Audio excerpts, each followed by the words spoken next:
Team बना रहा है सीएसके आना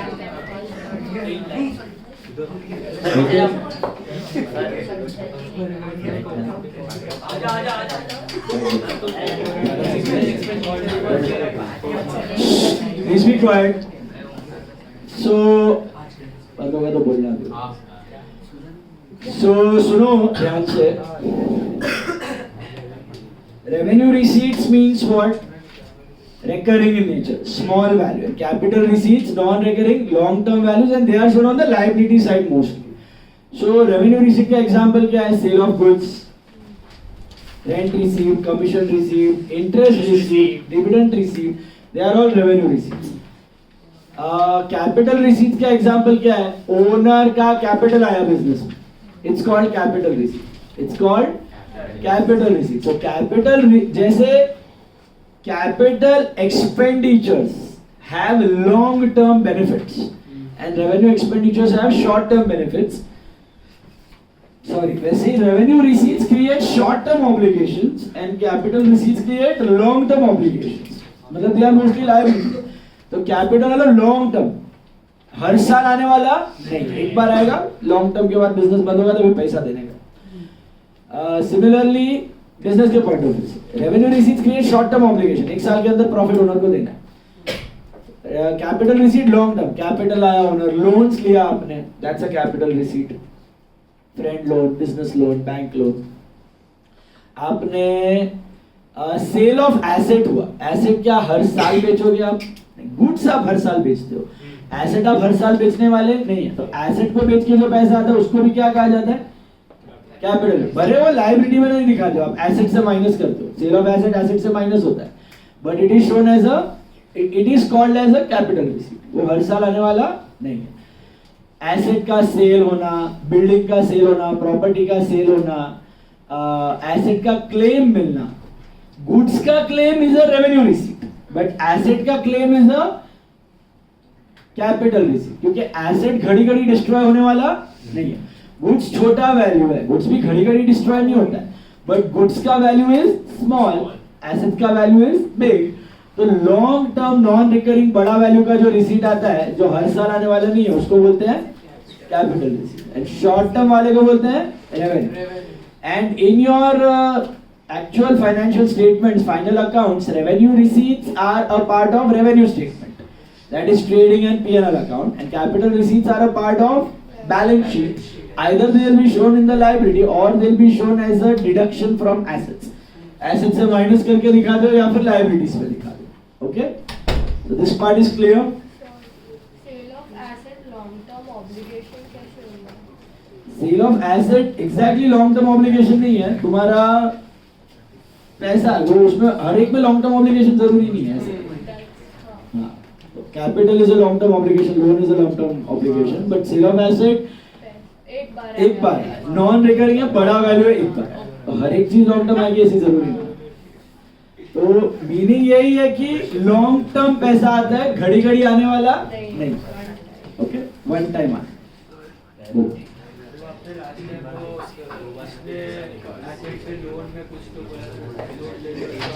इंटरेस्ट भी कैपिटलाइज होता है प्री यूजेज. लोन लिया है, कभी कभी कोई एसेट बनाने के लिए आप, जैसे बिल्डिंग है, बिल्डिंग बनाने के लिए लोन लिया, तो बिल्डिंग बनाने का जो लोन का पैसा है उसका इंटरेस्ट तो एक्सपेंस है. तो बिल्डिंग जब तक बन के रेडी नहीं होता ना तो वो लोन का इंटरेस्ट बिल्डिंग में ऐड होता है. आप पे हमेशा करो, उसको एक्सपेंस नहीं दिखा, तो एसेट नहीं आएगा. फॉरेन कॉस्ट तो जो बिल्डिंग बना के जाता है तो फ्लैट सेल होते हैं तो वो from builder's point of view it is revenue, because builder के लिए building is not an asset, they are like goods, he is dealing in them, buying in them. जैसे कार हमारे लिए asset है, कार डीलर के लिए it's a good. If you are dealing in it then that doesn't become an asset, that's a current asset, inventory. Is this part clear guys? So ये है ना खाली इम्पोर्टेंट किस लिए है?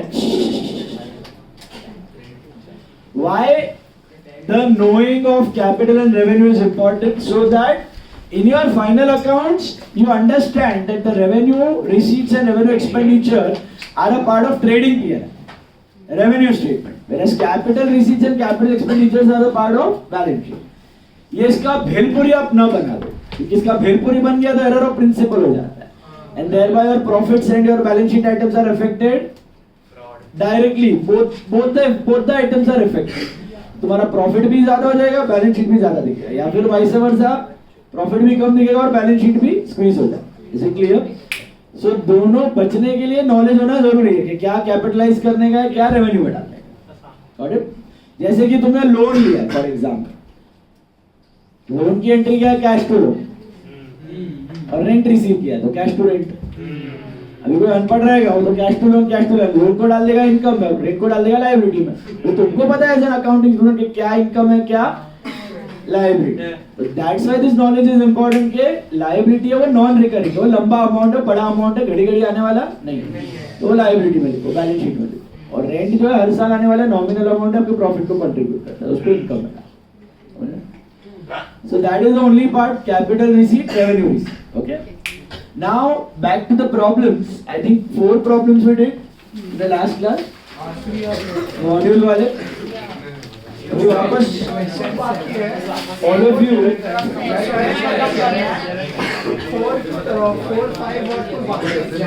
All of you take second one.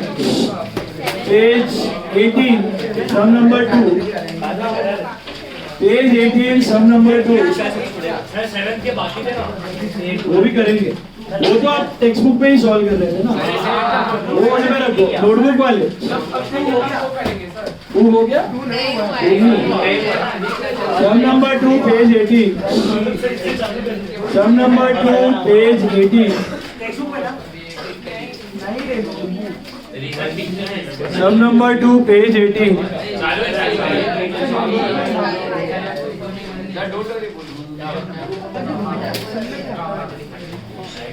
Some number 2 page 18. देखो, this is a module sum now. देखो notebook में लिखना है, state with reasons whether the following are capital और revenue expenditures. First, expenses incurred in connection, अभी सब आएगा, capital revenue expenditure भी आएगा, कैपिटल रेवेन्यू रिसीट्स भी आएगा. ये एक्सपेंडिचर वाला है, आगे रिसीट्स वाला भी करेंगे. एग्जांपल ही आपको मेन समझना है कि एग्जांपल से कि कौन सा चीज किधर जाता है, यही चीज. ये एक नॉलेज एक बार नैक आ गया तो इस वजह से.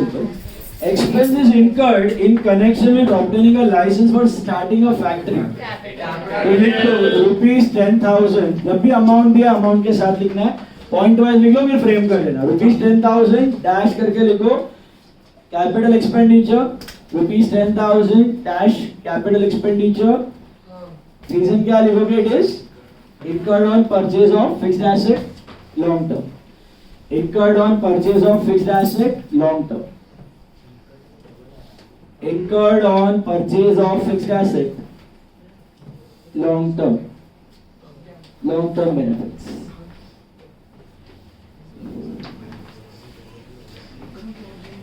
और एक चीज ख्याल रखना, गुड्स है ना, गुड्स से रिलेटेड कोई भी खर्चा या कोई भी रिसीट हमेशा रहे, क्योंकि वो हर साल का चीज है, और कभी हर साल ना भी हो तो भी अमाउंट्स आर वेरी स्मॉल, तो वो पॉइंट रहता है. तो गुड्स से रिलेटेड खर्चा है या रिसीट है, is bound to be revenue in nature, it can not be capital in nature, हमेशा रहे goods.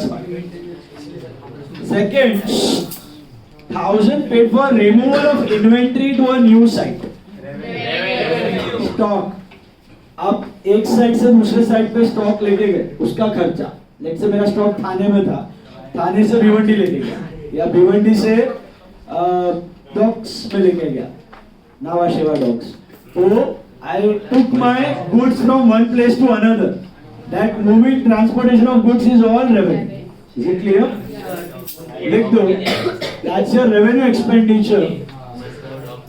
Revenue expenditure recurring in nature, no long term benefits. Goods वाला सारा खर्चा रेवेन्यू है, तो ये इसमें लिखना कितना है, 8000 है, सॉरी 1000 है, dash revenue expenditure no long term benefits, recurring in nature no long term benefits. 1 minute, recurring in nature no long term benefits. Yeah. Asset होता तो एसेट को ये फैक्ट्री से नया एसेट को भी रिप्लेस करने का दर रिप्लेस नहीं, ये फैक्ट्री से नया फैक्ट्री में डाला। तो उधर दिया है कि is it contributing to future profitability, कुछ बेनिफिशियल रीजन से किया है कि जस्ट के एक जगह पे अभी ये हुआ था, टाटा का हुआ था, बंगाल में उसने नैनो का प्लान डाला था, वो ममता बनर्जी ने बहुत सारे रिस्ट्रिक्शन डाला, ये करो वो करो नहीं करने देंगे फलाना ढिमका, क्या बंगाल बोला ना, बंगाल में ममता कलकत्ता में डाला था, तो भगा नहीं, उधर से वो सानंद लेके आए गुजरात में नैनो का पूरा plan, this is I am talking, ये पुराना बात है, लाइक 10-15 इयर्स बैक, तो पूरा प्लांट उसने सेटअप कर दिया था, पूरा प्लांट डिसमेंटल करके वापस उसने डाला सानंद में, इतना सारा खर्चा हुआ, बट कोई फ्यूचर बेनिफिट हुआ नहीं, क्योंकि गवर्नमेंट नड़ गया था उसको, उधर का गवर्नमेंट नड़ा, मोदी ने बोला वेलकम टू गुजरात, दूसरे दिन उसको मैसेज करके भेज दिया और उधर आके कर दिया, करो इधर धंधा, तो उधर आके डाल दिया उसने प्लान। तो इसमें क्या हुआ, कुछ उसको बेनिफिट नहीं हुआ, एक ने लात मार के भगाया, उसको जाना पड़ा, अब वो एक्चुअली उसको बेनिफिट हो रहा है, लेट्स से फॉर एग्जांपल उसने किधर राजस्थान में प्लांट डाला है, इधर पानी का तंगी है, उसको बहुत तकलीफ हो रहा है, रोज प्रोडक्शन में तकलीफ, वोल्टेज सब हो रहा है, उधर से कोई अच्छा जगह पे आ गया, महाराष्ट्र में आ गया, गुजरात में आ गया, उसको बराबर फैसिलिटी मिला, तो then it is a capital. ये वाला जो सानंद वाला एग्जाम्पल इज एंटायरली रेवेन्यू, तो क्वेश्चन में देगा, अगर एसेट है तो दे स्पेसिफाई इट। सपोज कोई भी एक ब्रांच है, उसका उसकी 2 ब्रांचेस है, तो एक ब्रांचेस में सेल कम है और दूसरे में ज्यादा हो रहा है, तो एक एसेट दूसरे ब्रांच में शिफ्ट किया है, एसेट की गुड्स, एसेट शिफ्ट की, हाँ लाइक कोई भी मैन्युफैक्चर करने के लिए बड़ी मशीन है, तो वही मैं बोल रहा हूँ, तो दे स्पेसिफाई कि उधर फ्यूचर बेनिफिट ज्यादा है, तो बोल रहे हैं सेल ज्यादा हो रहा है, कंडीशन प्रिवेलेंट है, तो बेटर है ना, तो ऐसा कैपिटल एक्सपेंस नहीं हो रहा है, तो बेटर न्यूट्रल हो रहा है, या फिर नेगेटिव न्यूट्रल वापस रहेगा, नहीं specify. Now, rings and pistons of an engine were changed at a cost of 5,000 to get fuel efficiency. Clear cut hint here, efficiency, so it's a capital expense. Write down 5,000 rupees capital. 5,000 rupees capital expenditure, long-term benefits. 5,000 rupees capital expenditure, long-term benefits. बराबर है? Hint दिया रहेगा, खाली hint पकड़ना बराबर। Money paid to महानगर telephone Nigam (MTNL) 8,000 for installing a telephone in the office. It's called telephone deposit. ये concept बहुत आउटडेटेड हो गया है। टेलीफोन डिपॉजिट हमने जर्नल में किया था, याद है? It's an asset but it's like a prepaid expense. Any deposit is neither capital nor revenue. It is just a prepaid expense. It's an asset. कल भी एक प्रीपेड किया था ना, इंश्योरेंस. So टेलीफोन डिपॉजिट क्या होता है? टेलीफोन आप पहले डब्बा फिट करते थे ना MTNL का, you had to pay that. When you surrender the डब्बा, you get the deposit back. Electricity meter deposit, same way it works. Deposit वापस आ जाता है. वो उतना ही रहता है, ज्यादा भी नहीं होता, कम भी नहीं होता. वो डब्बा ऊपर डैमेज किया तो काट लेगा डिपॉजिट में. It's like that. Rent deposit तो पता है, सिक्योरिटी डिपॉजिट. कस्टम्स डिपॉजिट रहता है, कस्टम्स में एडवांस में इतना पैसा भरवा के रख देते हो. Custom deposit, telephone, electricity meter deposit. Meter लेके आते तो डिपॉजिट भरना पड़ता है, मीटर से सरेंडर करके मिलता है. So any damn deposit, fixed deposit, security deposit, custom deposit, telephone deposit, electricity meter deposit, any damn deposit is prepaid expense. It is neither capital nor revenue. So लिख दो telephone deposit. Amount कितना है? 8,000 rupees dash करके लिखना. 8,000 rupees telephone deposit. Sir ये deposit थोड़ी ना है. इंस्टॉलेशन चार्ज भी हो सकता है. नहीं, ये वही है. MTNL के डब्बे का है ना, वही मैं बोला, कंसेप्ट आउटडेटेड है ना, इसके लिए ऐसा. MTNL वाले है ना, जो भी पैसा लेता था ना टेलीफोन का, वो डिपॉजिट ही रहता है. इंस्टॉलेशन में खर्चा नहीं था, डिपॉजिट लेता था और डब्बा फिट करके जाता था, डब्बा सरेंडर किया, डिपॉजिट वापस। सर भाई हम लोग को तो नहीं पता होगा। बता रहे ना अरे सर एग्जाम में थोड़ी आ पाओगे। अब तो आएगा आएगा तो एग्जाम में यही आएगा, टेलीफोन डिपॉजिट या फिर इलेक्ट्रिक मीटर डिपॉजिट। तो पता है ना, इलेक्ट्रिक मीटर डिपॉजिट है, सबका बंडा सेम है। अभी जियो सेट टॉप बॉक्स का डिपॉजिट पड़ता है 1500 2000 का, अभी खरीद लेगा, स्टार्टिंग में वो भी डिपॉजिट था, रिफंडेबल था। सेट टॉप बॉक्स ऑफर करें तो ऑफर देगा, अभी भी है ना, रिफंडेबल डिपॉजिट है 3000, उसका डिपॉजिट ही लेता है, refundable deposit. So any deposit remember लिख दो, कितना अमाउंट है 8000 डैश करके लिखना, it's a telephone deposit, it is a telephone deposit, neither capital nor revenue, it's a telephone deposit, neither capital nor revenue. It is like a prepaid expense. One second. It is like a prepaid expense. I come to the doubt. It is like a prepaid expense. Like you है ही ना prepaid expense। Not exactly. Prepaid expense क्या है वापस? तुम्हारा benefit एक साल में आ जाता है, इसका benefit एक साल में नहीं आता, ये पड़ा रहेगा।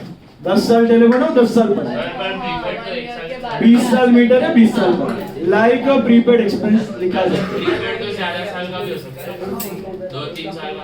2-3 साल का हो सकता है, बट 2-3 साल का ही होता है। ये तो 8, 10, 15, 20 साल तक पड़ा रहेगा, जब तक सरेंडर नहीं करोगे तब तक पड़ा रहेगा। नहीं गाइस, टेलीफोन रिलेटेड हर एक चीज डिपॉजिट नहीं, ये जो एमटीएनएल का इंस्टॉलेशन पार्ट है ना, यही डिपॉजिट। टेलीफोन एक्सपेंस क्या है? रेवेन्यू। टेलीफोन बिल क्या है? रेवेन्यू। अच्छा, प्रीपेड टेलीफोन बिल क्या है? Asset, that is prepaid expense, that is neither capital nor, उसके ब्रैकेट में रेवेन्यू नीचे लिख सकते हैं। वैसा ये deposit neither capital nor revenue, it is like a prepaid expense. Okay, बोलो सर वो कोई भी टाइप का डिपॉजिट है, कोई भी टाइप का deposit is neither capital nor revenue, same thing, वही था ना क्वेश्चन। सर इंस्टॉलेशन क्या है? Install, this is not installation of asset, installation of asset होता है ना वो कैपिटल।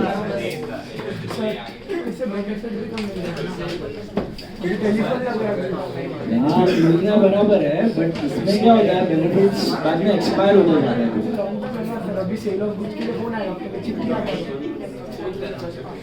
एसेट का तुमने खरीद लिया तो अलग बात, खरीदा नहीं है, बाद में तुम वापस करेगा और डिपॉजिट रिफंड होगा, नॉट खरीदा नहीं है।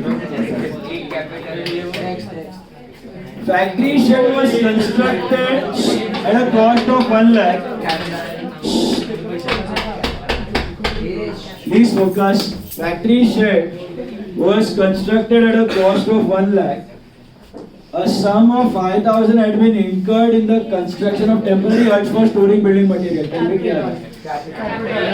लिख देने का 1,05,000 पूरा, 1,05,000 dash, entire amount is capital expenditure incurred on manufacture of a fixed asset, long term benefit. Incurred on manufacture of a fixed asset, long term benefits. Incurred on manufacture of a fixed asset, long term benefit. Incurred on manufacture of a fixed asset, long term benefit. ये चीज आगे जाके कोई आपको पूछेगा नहीं इसका question कि क्या कैपिटल है, क्या रेवेन्यू है, ये पूछे, आपको खाली आइडिया होना चाहिए कि इज दिस एन एसेट और इज दिस एन एक्सपेंस। वो डिपॉजिट भी है तो वो एसेट में जाएगा और वो राइट ऑफ नहीं होगा, डेप्रिशिएट नहीं होता, capital expenditure get depreciate, this will stay as it is. Financial asset है, शेयर्स है, बॉन्ड्स है, एफडीज है, कैपिटल एक्सपेंडिचर नहीं है, फाइनेंशियल एसेट है, पड़ा रहेगा बैलेंस शीट में। अब वो प्लेसमेंट पता होना जरूरी है, कौन किधर जाए। Nobody is going to ask me what is capital, what is revenue. Next one, fourth one ले लो, again expenditures ही है, fourth sum। Notebook. Fourth question. Quiet, please. Please be quiet. Overhauling expenses. Silence. Overhauling expenses of 25,000 for engine of a motor car to get better fuel efficiency. Better fuel efficiency. Overhauling is repair. Overhauling is repair. So लिखो 25,000 dash. It's a capital expenditure. Long-term benefits या increased future benefits. Long-term benefits या increased future benefits. 25,000. Long-term benefits. Okay. Inauguration. थोड़ा सा tricky है, ध्यान से पढ़ना. Inauguration expenses of 25 lakhs incurred on the opening of a new manufacturing unit in an existing business. It is a revenue expenditure. Inauguration मतलब उद्घाटन. मैं वही बोला, अमाउंट देख के जंप मत मारना. Inauguration मतलब उद्घाटन. अभी उद्घाटन नहीं किया तो क्या फैक्ट्री नहीं चलेगा? वो चलेगा. It is not a necessary expense to start a factory. Okay, now अब फ्यूचर बेनिफिट भी मिलने वाला है नहीं. ऐसा तो है नहीं कि एसेट पे इनॉग्रेशन किया तो लंबा चलेगा. Doesn't matter. So it's a revenue expenditure. Perfect answer था. 25 lakh dash revenue expenditure. Simple reason, no future benefit. ये नॉन रिकरिंग है, ये रिकरिंग नहीं है, नॉन रिकरिंग है, बट नो फ्यूचर बेनिफिट. इसलिए मैंने बोला ना, कैपिटल एक्सपेंडिचर ऐसा भी हो सकता है जो कभी कभी रिकरिंग हो, और रेवेन्यू ऐसा भी हो सकता है जो नॉन रिकरिंग है. जैसे कि lost by fire, goods lost by fire, it's a revenue expense. वो रिकरिंग नहीं है, बट उसका फ्यूचर में बेनिफिट आने वाला नहीं है. The main thing is future benefit. एक minute. Expense of what? Expense of what? तो installation वो सब तो asset में add होगा ना. Installation asset use होगा. वो भी opening of new manufacturing. Opening is inauguration. उसको यूजेबल कंडीशन में लाने तक का अगर खर्चा है, it needed to start the asset in capital. Opening is around.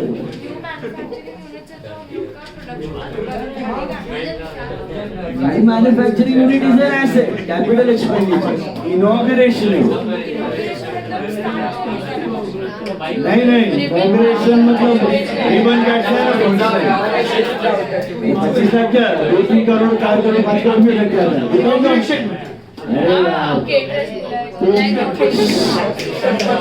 अभी एक बहुत बड़ा प्लांट है, तो अभी ये गुजरात डायमंड बोर्स का इनॉग्रेशन हुआ. पूरा इंडिया ने कवर किया डायमंड मार्केट. कम से कम 50-60 बिल्डिंग्स बनाया हुआ. वो बिल्डिंग्स आर कैपिटल एक्सपेंडिचर, और उसका इनॉग्रेशन का खर्चा कितना बड़ा लेवल पे है. 2-3 करोड़ घुसा दिया लोग. पार्टी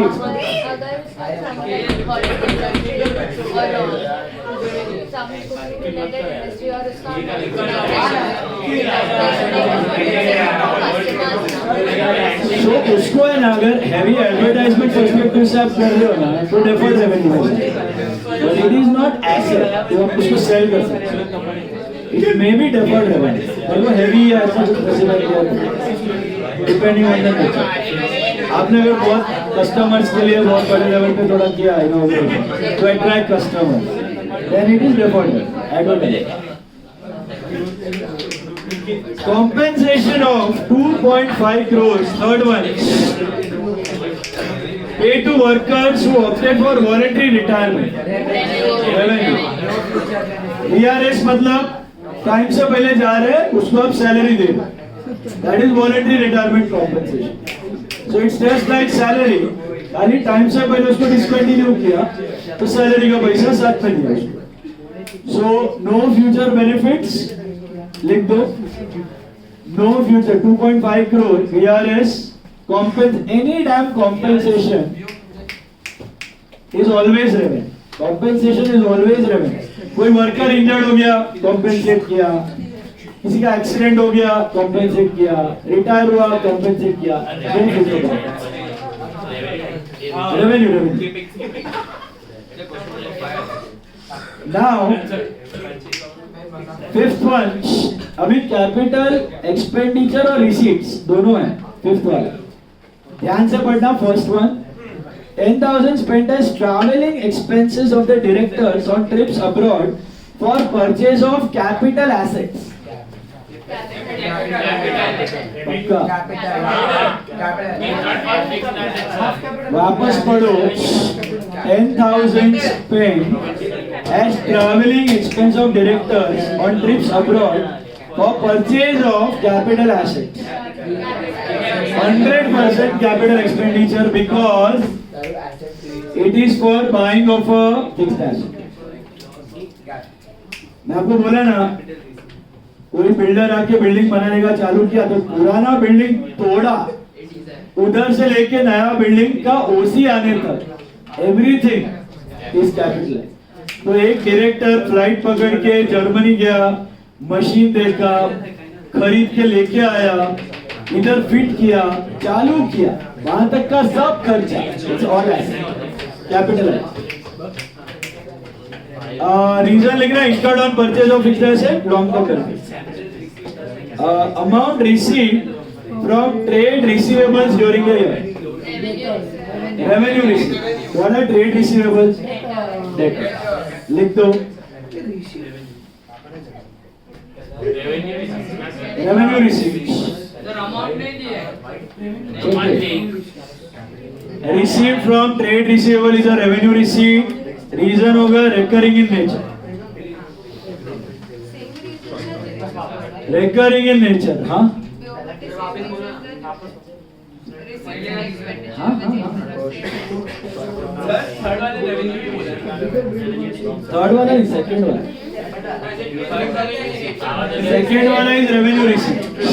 Third कर रहा हूँ. Second one is revenue receipt. मिला.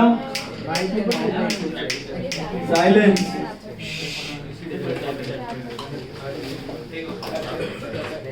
An amount spent on demolition of a building to construct a bigger building on the same site. Capital expenditure. I told you, demolition से लेके सब कुछ. Incurred on manufacture of fixed asset, long-term benefits. Manufacture of fixed asset, long-term benefits.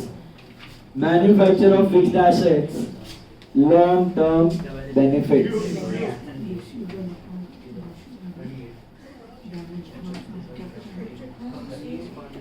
Okay? Then, insurance claim received on account of machinery damaged by fire. Capital receipt. Why capital receipt? Assets. Non-recurring in nature. लिखो. Capital receipt. Non-recurring in nature. अगर आपको answer आ रहा है revenue, suppose, ask yourself, कहाँ लिखते हो machinery का claim? कहाँ लिखते हो अकाउंट से? एसेट में से माइनस ही कर दो. Cell value. क्रेडिट में आता है बाय क्लेम या बाय बैंक. एसेट में, राइट? एसेट में से माइनस होता है. Do you show it under income trading? It's a capital. Got it? Next 6 तो हमने किया था. 7 का 20th तक किया था. बाकी का उड़ाते हैं अभी. 3 आवर्स.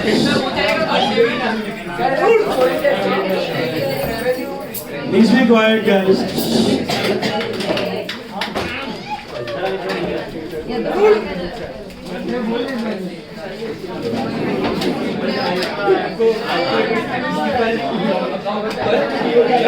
ध्यान देना guys. See, उधर ही नोट्स में लिखते जाओ. Please don't talk. रिपीट नहीं होगा, स्किप हो जाएगा, नहीं समझ में आएगा, फिर पूछना मत.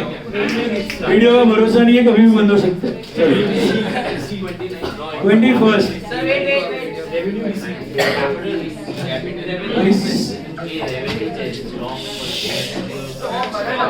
नॉर्मली आइडेंटिफाई कैसे करते हैं recurring, non-recurring, big amount, small amount. Revenue is recurring, capital is not. Revenue trading P&L में, capital balance sheet में. Quiet please. अभी एकदम शांति से सुनना, चुपचाप. Behave like a CA student at least. Yes. बनना फिर दूर का बात है, at least behave. चलो. ये सब लक्षण है ना बनने, क्या सच्ची बोलना।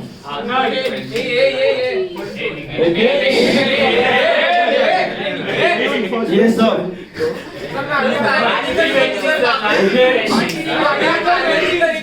जितना शांति से पढ़ेगा ना उतना अभी से हैबिट बनेगा, जितना जंगली उलीगन के जैसा करेगा ना नहीं होने वाला, पक्का सीए नहीं होने वाला, मजाक नहीं करना, नहीं होगा, सीरियसली बोल रहा हूं। बहुत फोकस का जरूरत है to become a CA. It is not a matter of खाने का काम। तुमको लगता है मस्ती करता रहेगा ना, हाँ हो जाएगा हो जाएगा, इसमें 10 में से तुमको 8 आ गया, हो गया, वो एक दो जो नहीं आया ना वो एग्जाम में आए और वो मिस हो जाएगा, मस्ती मस्ती में वो निकल जाता है। मस्ती का यही प्रॉब्लम रहता है, तुम 100% गलत नहीं करके आएगा, 80% राइट करके आएगा, और वो 20% ही मैटर करता है क्लास में। So focus. 21st, receipt from insurance company for loss of stock, revenue receipt. Why I told you everything related to goods are revenue receipts. Is this clear? Loss of stock that's a revenue receipt.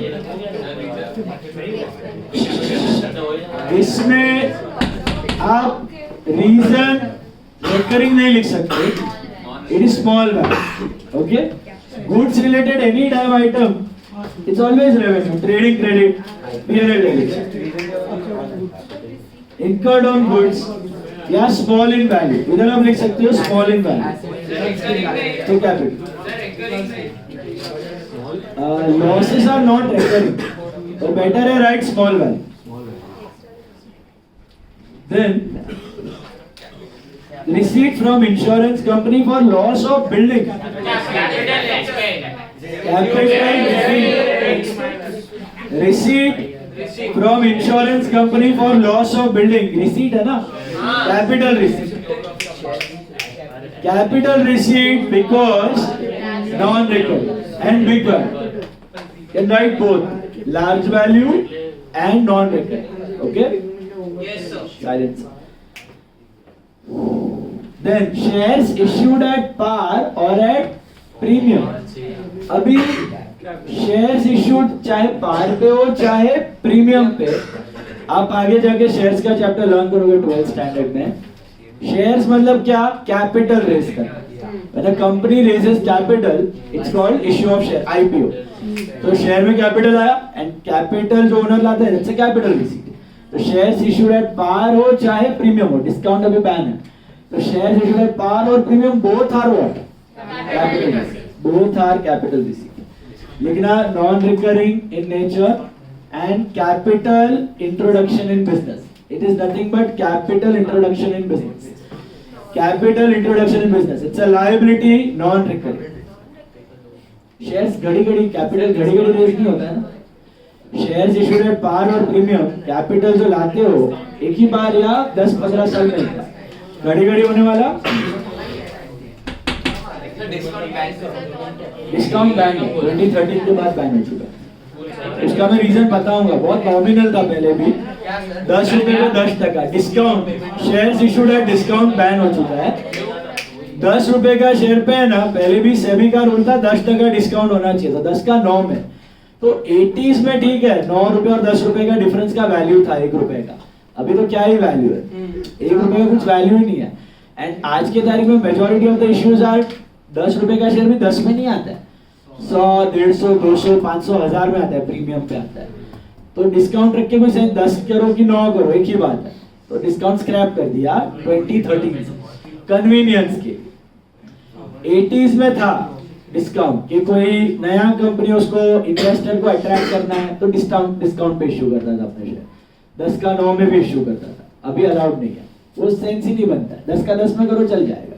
हाँ sir अगर कोई IPO list हो रहा है eight suppose 1000 पर फिर bank PR हुआ तो फिर बैंक पीआर या कुछ पब्लिसिटी हुआ तो लिस्टिंग प्राइस भले ही 1000 था पर जब एक्चुअली रिलीज हुआ तब उसका प्राइस 900 हो गया, तो वो भी डिस्काउंट नहीं करता। That is not discount, discount मतलब फेस वैल्यू के नीचे जाना। अच्छा फेस है। हाँ 10 रुपए का शेयर है, 1000 पे इश्यू हुआ है, 900 800 600 500 इतना सब it is at par only, but वो भी है ना लिस्टिंग डे पे भले 10 के नीचे भी चला गया, वो तो लिस्टिंग है ना, पैसा तो पहले ही आ गया कंपनी में, कंपनी ने आईपीओ का पैसा पहले ही ले लिया, फिर तो लिस्टिंग क्या है, डिमांड सप्लाई, मार्केट डिसाइड्स, कुछ को लगता है कि इसका भाव 1500 होना चाहिए, किसको लगता है 600 होना चाहिए, तो प्राइस डिटर्मिनेशन करते हो ना इकोनॉमिक्स में, सप्लाई ज्यादा है तो भाव घटेगा, डिमांड ज्यादा है तो भाव बढ़ेगा, वो तो डिमांड सप्लाई पे चलता है, उसका आपके कंपनी से कोई लेना देना नहीं है। लेट्स से फॉर एग्जांपल मैं कंपनी है, मैं 100 करोड़ का आईपीओ लेके आया, आपने सबने आईपीओ में इन्वेस्ट किया, आप सबने मेरे को थोड़ा थोड़ा शेयर्स का पैसा दिया, आपको शेयर्स मिले, इसने 1 करोड़ का शेयर लिया, इसने 5 करोड़ का लिया, इसने 10 करोड़ का लिया, इसने 25 करोड़ का लिया, सबने शेयर्स लिया और मेरे को पैसा दिया, मेरे को 100 करोड़ मिल गया, मेरा धंधा चालू हो गया, मैं जो प्रॉफिट कमाएगा मैं आपको डिविडेंड देते रहेगा उसमें।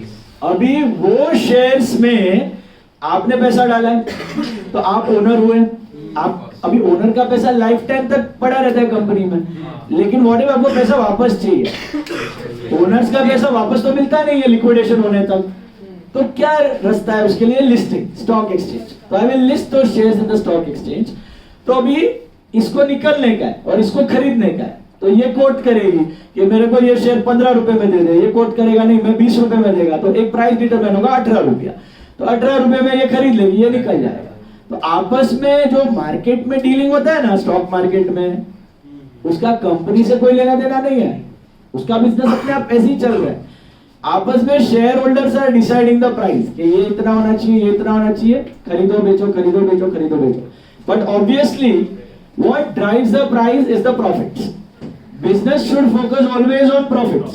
If the profits are going higher, the share price is bound to go higher, but it is never the other way around. If the price is higher, तो profit ज्यादा होना जरूरी नहीं है। Price can act insanely sometimes. अभी war आ रहा है, तो अभी वॉर आ रहा है, सबको लगेगा अरे मार्केट डाउन बेचो बेचो बेचो बेचो। मुझे बताओ अचीजा होटल वाला इंडिया पाकिस्तान का वॉर आएगा तो धंधा बंद कर देगा, वो तो चलाएगा, वो तो अपना प्रॉफिट अलग अलग तरीके से ग्रो करने का ट्राई करेगा।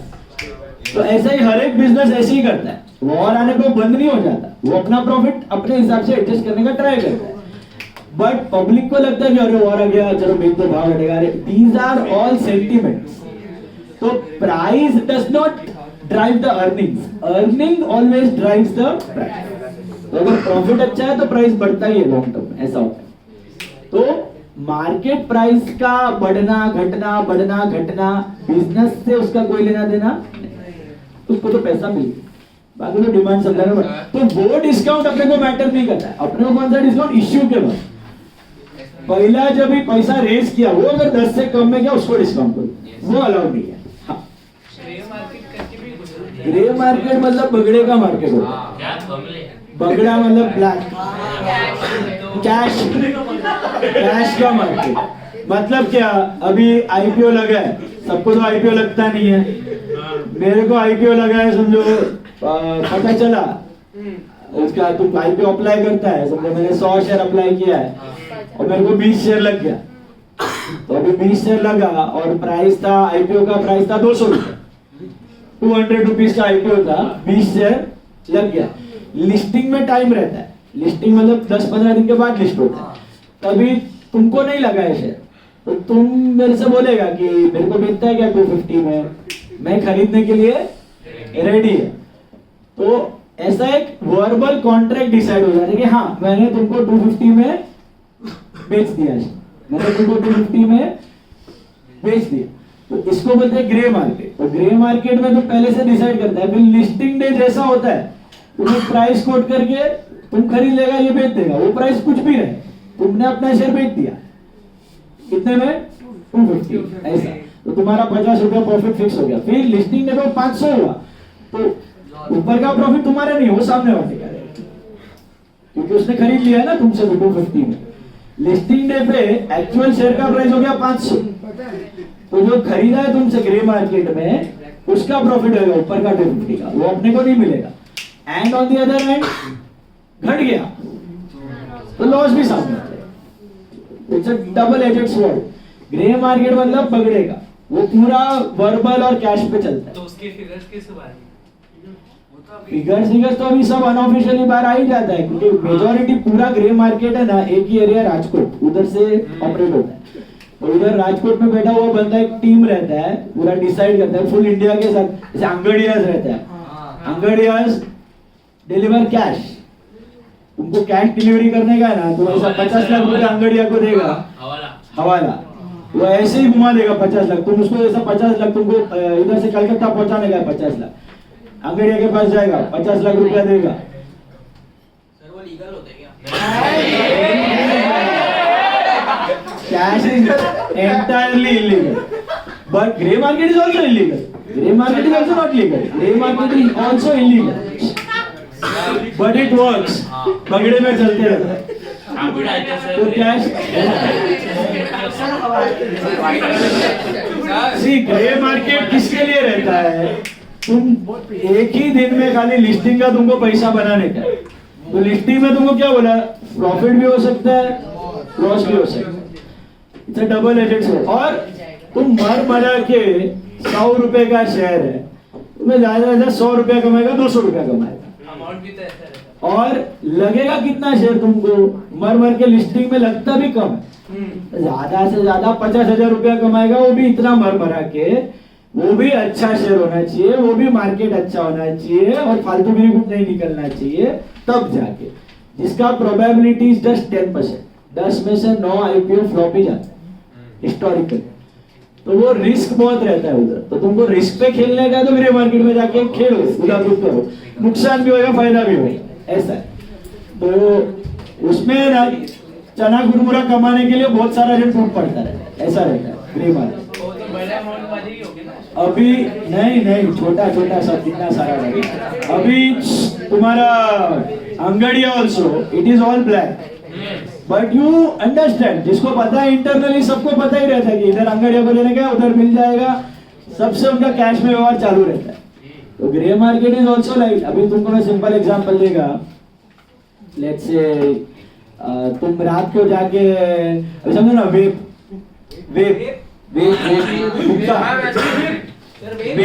इज इलीगल, लेकिन अगर मैं अभी क्लास में पूछेगा तो कम से कम 10-12 जन को पक्का पता रहेगा वेप किधर मिलता है।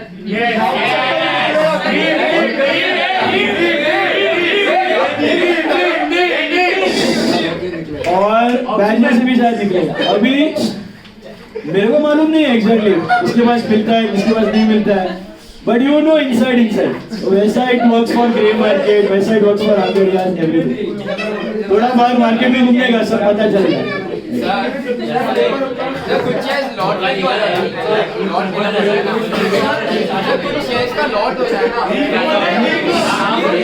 हमेशा है ना आईपीओ है ना, उसमें 2 लाख का लिमिट है पर इन्वेस्टर। आईपीओ में इन्वेस्ट करने के लिए हर एक इन्वेस्टर का 2 लाख का लिमिट है। तो कंपनी का अभी शेयर प्राइस है, आईपीओ का प्राइस 200 रुपए फॉर एग्जाम्पल, तो वो डिसाइड करेगा कि भाई एक लॉट हम लोग रखेंगे, समझो 1000 शेयर, कितना हुआ, 200 रुपया प्राइस हुआ ना, तो 1000 शेयर का 2 लाख रुपया हो गया ऐसा। तो समझो एक लॉट में 15 शेयर्स डाला, 15 शेयर, तो 30,000 हुआ, तो 2 लाख के अंदर ऐसा 6 लॉट तुम ले सकते हैं। तो लॉट इसके लिए बनाया जाता है कि कोई 1 शेयर या 2 शेयर अप्लाई ना करे, क्योंकि 1-2 करेगा तो उसको लगने का भी चांस नहीं है, और फोकट का अकाउंटेबिलिटी का तकलीफ रहता है। तो 20-30 हजार जितना अमाउंट मिनिमम जाए इसके लिए लॉट साइज है। तो जो शेयर मिलेगा उसके पैसे वापस कैसे? हाँ उसका पैसा वापस नहीं आता है, उसका पैसा ब्लॉक हो जाता है। एस्पा होता है, application supported by block amount. तुमने कोई आईपीओ में 2 लाख रुपए अप्लाई किया और तुमको 1 लाख का शेयर लगा, तो 2 लाख गया नहीं, 2 लाख तुम्हारा अकाउंट में फ्रीज हुआ। 1 लाख का शेयर लगा, 1 लाख जाएगा, 1 लाख अनफ्रीज हो जाएगा। एक भी शेयर नहीं लगा, 2 लाख वापस आ जाएगा। ऐसा है। वो 1 लाख वापस मिलेगा? बैंक से कटता नहीं है। कटता नहीं है, बैंक में ही रहता है, ब्लॉक हो जाता है। ऐसा चलो वो सब करेंगे हम लोग शेयर्स में। 24th one, taking a loan. What is that? Taking a loan. Capital receipt लिख दो। Why capital receipt? Non-recurring long term. Simple. ये शेयर्स का पूरा चैप्टर है आपको, इश्यू ऑफ शेयर्स है ये साल। सीए में भी इसमें, सीए में तो और डिटेल में करेंगे। Debentures, हाँ, debentures issued at par, premium or discount. What are debentures? Loans. Company taking a loan. That's a debenture. This is on the point of view of company. Shares and debentures, दोनों उसके लिए capital receipt. Non-recurring in nature, long term. Debentures are long term. Then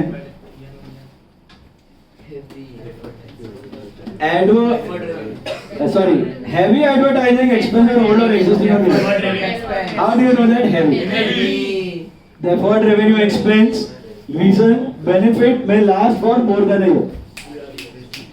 Benefit may last for more than a year.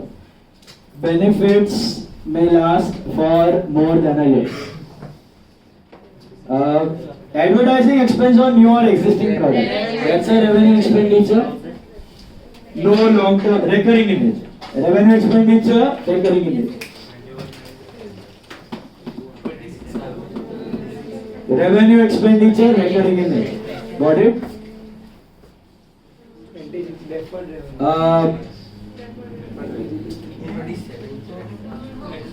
Company formation expense. Expenses on drafting and filing memorandum of association and articles of association, other fees, expenses, bracket में दिया है all preliminary, इसको preliminary बोलते हैं, all preliminary expenses revenue expenses as per AS 20। तो ये अगर आया preliminary मतलब क्या कि कंपनी का फॉर्मेशन, ये जब इश्यू करता है ना आईपीओ, तब ब्रोकर्स अपॉइंट करता है, होर्डिंग्स वगैरह पे एडवर्टाइजिंग करता है, लिस्टिंग एक्सपेंसेस होता है, रजिस्ट्रेशन एक्सपेंस होता है, लॉयर का फीस रहता है, सीएस का फीस रहता है, ये सारा fees are called as preliminary expense.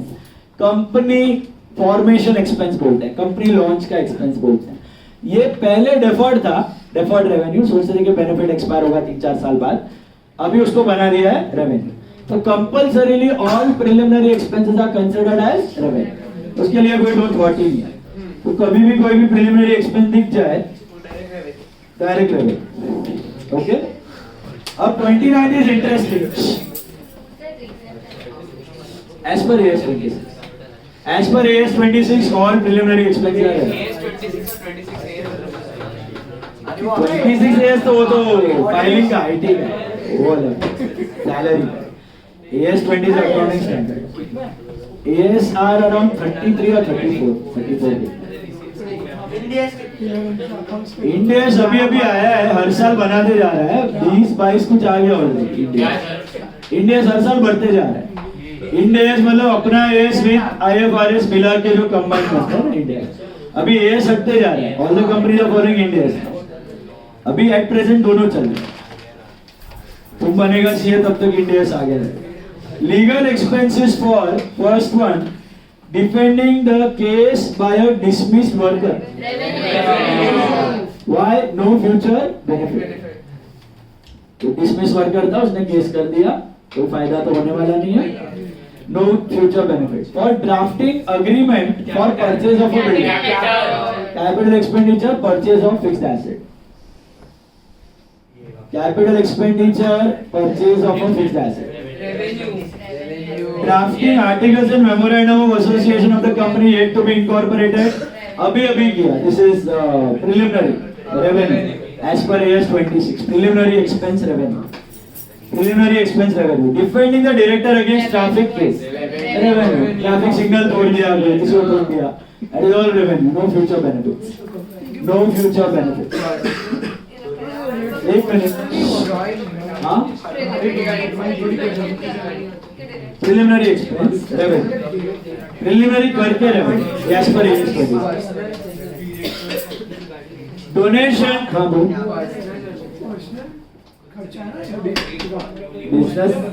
Business नहीं अभी बिजनेस का गाड़ी लेके जा रहे हैं, बिजनेस का काम के लिए जा रहे हैं. बिजनेस नहीं है, पर्सनल मतलब पर्सनल गाड़ी लेके जा रहे हैं, पर्सनल उसका भी रहता ही है, सप्लीमेंट में है ना गाड़ी का खर्चा भी बिजनेस ही निकालेंगे. Donation to prime minister's relief fund. Revenue you can write no future benefit or revenue. नहीं डोनेशन किधर डिफॉल्ट है? डोनेशन नो फ्यूचर बेनिफिट तो भी उसी साल मिलेगा, एक ही साल मिलता है, हर साल नहीं.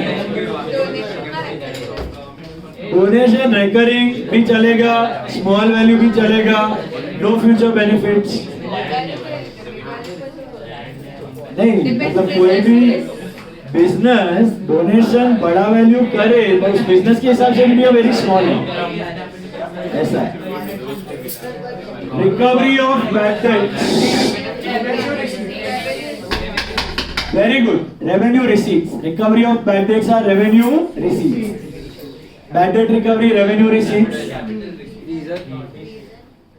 Reason small value. रिकरिंग भी लिख सकते हो sometime, but small value more. Recurring नहीं रहता इतना, small value. Revenue receipts small value. Freight for newly bought furniture material. Capital expenditure incurred on purchase of fixed asset. Incurred on purchase of fixed asset. Capital expenditure incurred on purchase of fixed asset. Cost of pulling down the old factory building to construct new. Capital expenditure for manufacture of fixed assets. Capital expenditure manufacture of fixed assets. Capital expenditure manufacture of fixed assets. Yeah. Then profit on sale of investment. It's actually a capital profit. But वो capital receipt में आता है. हाँ वो आगे आप learn करेंगे. Capital profit, revenue profit, ये जो पीएनएल में आता है ना ये रेवेन्यू प्रॉफिट है. कैपिटल प्रॉफिट मतलब लंप सम. एसेट बेच के प्रॉफिट हुआ, लोन चुकाने पे प्रॉफिट हुआ, दैट्स लंप सम. बट वो कंसेप्ट अभी नहीं है, इसमें नहीं. इसमें write down capital receipt. Profit on sale of asset, sale of asset सब कैपिटल रिसीट. तो रेवेन्यू कम भाव पे चुका है, नेगोशिएट कर. 50 लाख का था, 48 है. अभी रिकंस्ट्रक्शन हो रहा है, लॉसेस में जा रहा है, नेगोशिएट करके आपने किया, that profit is capital reserve. वो नहीं है आपको. एक minute. Profit on sale of investment capital receipt लिखा. Non recurring in nature. Non recurring in nature. Okay बस. Expenditure for additional exit by theatre. Revenue expenditure. Theatre में exit बढ़ाने से पब्लिक बढ़ने वाला नहीं. कल किया था मालूम है लॉ के लिए, fire extinguishers. Revenue expenditure no future benefit. Revenue expenditure no future benefit. Quite. Compensation received from government for compulsory acquisition of land. Capital receipt, very good. It's like sale of land. अभी इधर bridge बना कौन सा, अटल सेतु. तो people got 7 times the compensation. 1 lakh का जमीन था, 7 लाख रुपया मिला एक जन को. That was compensation. It was like sale of land. They sold the land to the government. Every time a bullet train passes from some area between Delhi to Mumbai, they get 4.5 times compensation. 1 lakh का जमीन का 4.5 लाख रुपया मिलता है every farmer or whoever owns that land.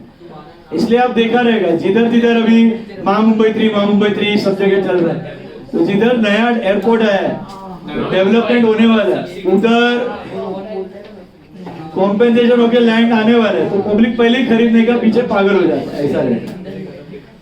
तो that's a capital receipt, long term non recurring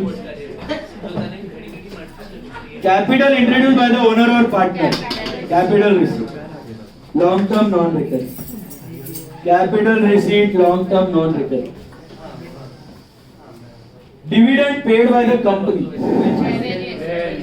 revenue receipt या expense, expenditure, company के point of view से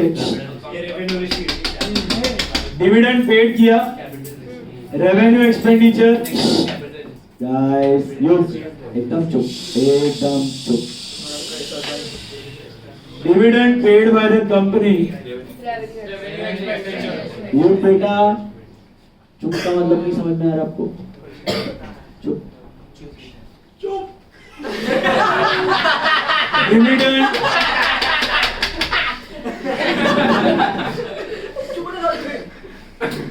छोड़ देना भाई, बैठना करके, dividend paid by the company is what, capital और रेवेन्यू, रेवेन्यू एक्सपेंडिचर, बराबर है, recurring in nature, dividend received, revenue received, recurring in nature, revenue income.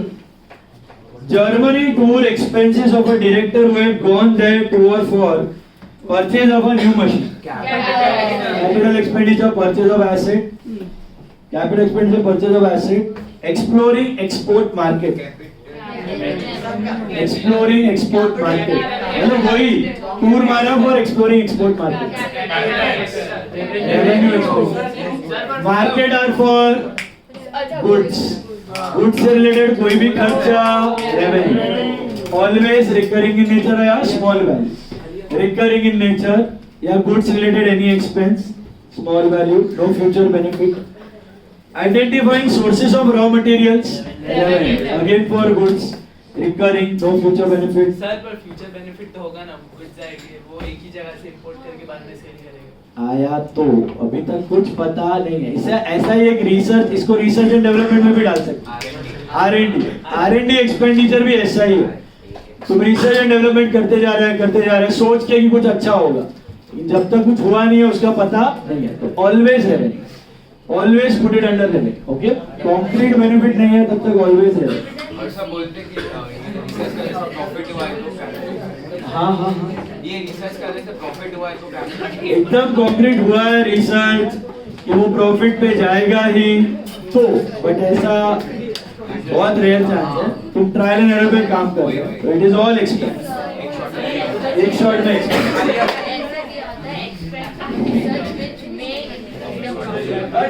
फिर भी definitely which will increase the profit, कोई कैपिटल अभी वो डेफर्ड रेवेन्यू में जाएगा, heavy one preliminary, it's not an asset, you can sell it, research expense, it's not an asset, it is an expense, research, तो deferred revenue में जाएगा, तो थोड़ा थोड़ा जाएगा, revenue receipt, dividend paid revenue, non recurring, recurring dividend हर साल आता है, प्रॉफिट हर साल नहीं आता, एसेट का डिविडेंड हर साल नहीं, sale of old machine, WDV 5000 sold for 7 and sold for 3, both are capital receipt, both are, एक रिसीट एक नहीं आ रहा ना, अरे ओ भाई, अच्छा ओके लॉस, WDV 5 का 3 में बेचो कि 5 का 7 में बेचो, पैसा जाएगा कि आएगा, आएगा, भले एक में प्रॉफिट एक में लॉस हो रहा है, पैसा तो आ रहा है ना दोनों में, तो both are capital receipt, sale of asset, non-recurring long term, capital receipt, is this clear? इसमें कैसा कंसेप्ट है ये आपको सीए इंटर में आता है, अभी एक बिल्डिंग है जिसका कॉस्ट था 50,000, ओके, वो डेप्रीशिएट आप करते हो ना, डेप्रीशिएशन चैप्टर, वो 45 से डेप्रीशिएट हो गया, अब उसका WDV है 5। अभी इसमें कंसेप्ट है कैपिटल और रेवेन्यू प्रॉफिट का। क्या कंसेप्ट है? एसेट का वैल्यू 5 हो गया और ये 5 का asset is sold for let's say 7, तो वी हैड 2 का profit, this is called revenue profit. हमेशा P&L में डालते हो आप, profit on sale of asset always P&L, so it's a revenue profit. है capital receipt, 7000 is a capital receipt but 2000 is considered as revenue profit. ये concept profit वाला अभी आपको नहीं है, आपको रिसीट और एक्सपेंस ही लिखना है। नहीं सर, प्रॉफिट वो डाला है, वो पुराने में था, नए में नहीं। अभी अगर आपने ये 5 का मशीन 10 में बेचा तो 5 का प्रॉफिट हुआ, ये भी revenue profit. But by any chance अगर ये 5 का मशीन आपने 53 में बेचा, सपोज, ओके, तो 53 में बेचा ना, तो आपका 45,000 का जो प्रॉफिट है, टोटल प्रॉफिट कितना हुआ? 5 का 53 में बेचा तो 48 का हुआ ना प्रॉफिट। 5 का 53 में बेचा, 48,000 में से 45,000 is revenue profit, but 3,000 is capital profit. 45,000 is revenue profit and 3,000 is capital profit. How? आपने 5 का एसेट कितने में बेचा? 53 में। तो यहां तक कॉस्ट के अंदर तक का सारा profit is considered as revenue profit, but cost के भी ऊपर अगर चला गया तो that is called as capital profit. 3000 मतलब जब बैलेंस शीट में जाता है, ये इसमें नहीं होता मशीन वगैरह में, ये होता है मोस्टली आपके इन्वेस्टमेंट्स वगैरह में हो जाता है कि इन्वेस्टमेंट था, आपको लगा कोई कंपनी है उसका शेयर बहुत डूब गया था, आपने उसको राइट ऑफ कर करके भिखारी जैसे वैल्यू पे ले आया था कि भैया ये तो डूबने वाला है, और सडनली टर्न अराउंड हो गया कंपनी और सर्किट पे सर्किट लगती गई और आपका ओरिजिनल कॉस्ट से भी ज्यादा प्राइस पे बिक रहा है, तो ऐसा पॉसिबल है। तो लैंड बट साइक्लिकल हुआ तो एक मिनट, अभी लॉजिक समझा? कॉस्ट के नीचे वाला रेवेन्यू, कॉस्ट के ऊपर वाला capital profit. Okay, capital profit आपका, प्रॉफिट वाला पार्ट अभी आपको नहीं है। फाइनेंशियल एसेट को डेप्रीशिएट नहीं करते, राइट ऑफ करते हैं। उसमें 2 होते हैं, एक होते हैं M2M, मार्क टू मार्केट, और एक तो है हेल्ड टू मैच्योरिटी। तो जो मार्क टू मार्केट होते हैं ना, वो हर साल स्टॉक के जैसा होता है, कॉस्ट और मार्केट रेट नीचे वाली ले उस पे करो, उधर ही साफ करो। और जो हेल्ड टू मैच्योरिटी रहता है उसके कॉस्ट हिस्टोरिकल कॉस्ट पे निकालो, फिर सेल करो। तो जो मार्क टू मार्केट है वो हर साल कॉस्ट और मार्केट नीचे वाली ले उस पे दिखा दो, जो सही करना है, राइट ऑफ कर देना, लॉस पहले ही रिकॉर्ड कर। अभी इधर वो लफड़ा नहीं है, इधर 2000 capital receipt 3 and 7 got it. Multiple choice देख लो। Money spent 10,000 as travelling expense of the directors on trips abroad to purchase capital, that is expenditure, agree. 5,000 spent as lawyers fee to defend a suit claiming that firm's factory site belonged to the creator, revenue no future benefit. Okay, entrance fees of 2,000 received by Ram and Shyam Social Club, capital receipt। देखो ये आप सीखोगे NPO topic में, deep में सुन लो। Club होता है ना, जैसे कि अभी तो ये सिस्टम बंद हो गया है काफी जगह पे, जितने भी मेंबरशिप वाले क्लब्स होते हैं, जिम खानाज होते हैं, वो लोग this and not only private one, private one का तो आपको पूरा मेंबरशिप लेना पड़ता है। सोशल क्लब्स होते हैं, सोशल मतलब आपने देखा होगा वो नहीं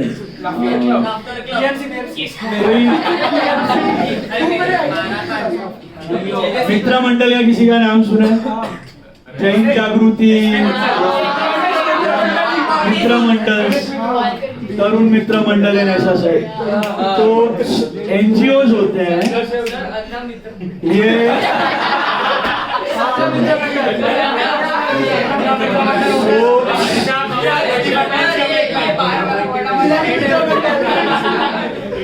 तो ये लोग है ना, ये जितने क्लब फॉर्म होते हैं उसमें मेंबर बनने के लिए एक एंट्रेंस फी पे करना पड़ता है, नॉमिनल रहता है, चार्जेस आर वेरी नॉमिनल क्योंकि वो वेलफेयर के लिए बनाया जाता है, it is not for profit making और एनीथिंग, नॉन प्रॉफिट रहता है, it is for the benefit of society. So उसमें जो मेंबर एडमिट होता है क्लब में, they have to pay entrance fees. तो एंट्रेंस फीस उसको हर साल नहीं भरना है, एंट्री पे वो लाइफ टाइम तक चलेगा, तो hence it's a capital risk. Whereas और एक चीज उसको भरना होता है to maintain it, that's called subscription. ये आपके सोसाइटीज में भी होता है, हाउसिंग सोसाइटीज जितने होते हैं ना, they are a part of NPO, it's a organisation but not for profit. Housing society में आपने जो फ्लैट खरीदा है, एक हाउसिंग सोसाइटी के भी अकाउंट्स बनते हैं, तो हाउसिंग सोसाइटी में आप एक सोसाइटी हो, तो building is my asset and जो मेंबर ने पैसा दिया उस बिल्डिंग का, दैट्स अ लायबिलिटी। तो आपने जो फ्लैट्स खरीदे हैं, that's like a capital given to the society, उसमें वो सोसाइटी ने वो बिल्डिंग खरीदा है, फिर that is one time, that is a capital receipt and capital expense. फिर हर महीने आप मेंटेनेंस भरते हो, वो मेंटेनेंस आप ही के बेनिफिट के लिए यूज होता है, लिफ्ट मेंटेनेंस में जाता है वो खर्चा, आपका गार्डनिंग में जाता है, इलेक्ट्रिसिटी में जाता है, वॉचमैन सैलरीज उसमें जाता है, तो that is recurring in nature, तो that's a revenue receipt and revenue. Similarly for clubs, social clubs, आपका entrance fees is a capital receipt, उसका पैसा जाता है एसेट खरीदने, जैसे कि कोई जिम खाना है तो वो जिम इक्विपमेंट, आपने गार्डन्स वगैरह में देखा होगा, इक्विपमेंट बना के रखे हुए रहते हैं स्टूडेंट्स के, बच्चों के लिए, या फिर एक्सरसाइज इक्विपमेंट रहता है, कभी आपका ये रहता है स्पोर्ट्स इक्विपमेंट वगैरह रहता है पब्लिक यूज के लिए। तो एसेट खरीदो किससे? एंट्रेंस फीस से, और फिर हर महीने वो लोग को एक सब्सक्रिप्शन भरना पड़ता है to keep the society maintained, वो हर महीने भरना होता है। तो subscription is a recurring receipt, subscription is a recurring receipt, so that's a revenue receipt. तो entrance fees is a non recurring receipt and subscriptions are, ये सब डिटेल में आएगा एनपीओ में। फिलहाल entrance fees is one time, तो समझ में आ गया, एंट्री पे भरा जाता है, सो it's a non recurring receipt, capital receipt. Subsidy of 40,000 received from government for working capital by manufacturing concern is a revenue receipt. What's, अभी इसमें थोड़ा सा कैच है, सुनो ध्यान। वर्किंग, दो तरह का कैपिटल है ना बिजनेस को लगता है, जो कैपिटल आता है ना, ओनर का पैसा, वो दो जगह इस्तेमाल होता है। एक एसेट खरीदते हैं, उसको बोलते हैं फिक्स्ड कैपिटल, जिसका पैसा जाता है furniture, building, plant, machinery, equipment खरीदते हैं। फिर सारे का ही तो आप ये नहीं कर लोगे, एसेट खरीद लोगे, कुछ तो पैसे रखोगे ना गुड्स के लिए। आपने 10 लाख रुपए का कैपिटल रेज किया धंधा करने के लिए, आपने 2 लाख का मशीन ले लिया, 3 लाख का फर्नीचर बना दिया, ऑफिस सब रेडी हो गया, क्या 10 के 10 लाख के एसेट ले लोगे? थोड़े पैसे रखोगे ना स्टॉक वगैरह में डालने के लिए, उसको बोलते हैं वर्किंग कैपिटल, उसको बोलते हैं वर्किंग कैपिटल। मतलब जो करंट एसेट में घुसा हुआ रहता है for day to day use, उसको बोलते हैं वर्किंग कैपिटल। क्या बोलते हैं? Working capital. तो वर्किंग कैपिटल के लिए मतलब डे टू डे यूज के लिए आपको सब्सिडी मिलेगी, मतलब वो हर साल आएगी। वर्किंग कैपिटल के लिए मतलब डे टू डे यूज के लिए आ रही है, मतलब वो हर साल मिलेगी आपको, that's a revenue receipt. But subsidy था ना इसमें, क्या था? That's a revenue receipt. But अगर सब्सिडी आ रही है फॉर ऑगमेंटिंग वर्किंग कैपिटल या इंक्रीजिंग वर्किंग कैपिटल, मतलब वर्किंग कैपिटल को हर साल के लिए बढ़ाने के लिए आ रही है, तो वो एक साल है, फिर घड़ी घड़ी मिलने वाली, that's a capital receipt. Is it clear? तो वर्किंग कैपिटल का मतलब क्या? डे टू डे रिक्वायरमेंट के लिए लगने वाला पैसा, working, not fixed, so that's a revenue receipt. Okay, augmenting या increasing है तो फिर capital receipt. Capital, okay, that is done. Interest on investment received from UTI. Okay, insurance claim received on account of machinery completely damaged by fire. Capital receipt, I told you assets से आ रहा है. Non-recurring capital receipt. Interest on investment received from UTI, Unit Trust of India. Revenue receipt recurring. Amount received from IDBI's medium term loan for augmenting working capital. This is a capital receipt. ये घड़ी-घड़ी आने वाला नहीं. Revenue from sale of products ordinarily is reported as a part of earning in which the मतलब आपको पूछा है कि cell कब रिकॉर्ड होता है, बुक्स में रेवेन्यू कब रिकॉग्नाइज होता है. Sale is made, products are manufactured, cash is collected. Sale is made, okay, accrual basis sale is made. Ninth one is big tricky. काफी लोग गड़बड़ करते हैं, ध्यान से पढ़ना, काफी इजी है बट ट्रिकी है. If repair cost is 25,000, whitewash expenses are 5,000. Both these expenses relate to a presently used building. Cost of extension of the building is 2,50,000 and cost of improvement in electrical wiring system is 19,000. Amount to be expensed is, amount to be expensed का मतलब क्या? कितना expense में डालना है? Revenue की capital. Amount to be expensed मतलब revenue कितना है इसमें? How? Repair and white wash existing पे वो रेवेन्यू है और 2,50,000 क्या है, कैपिटल है. और इलेक्ट्रिक वायरिंग का क्यों, कैपिटल एक्सपेंडिचर इम्प्रूवमेंट. तो they are both capital. Amount expense मतलब एक्सपेंस पे कितना जाएगा, आंसर इज ओके. इम्प्रूवमेंट ना होता तो वो भी रेवेन्यू मिलता. Okay, so that completes capital revenue. I'll share the module and test में ये आने वाला है. कल का टेस्ट के लिए all the best. ये पूरा module करवा दिया. चलो, see I left you early.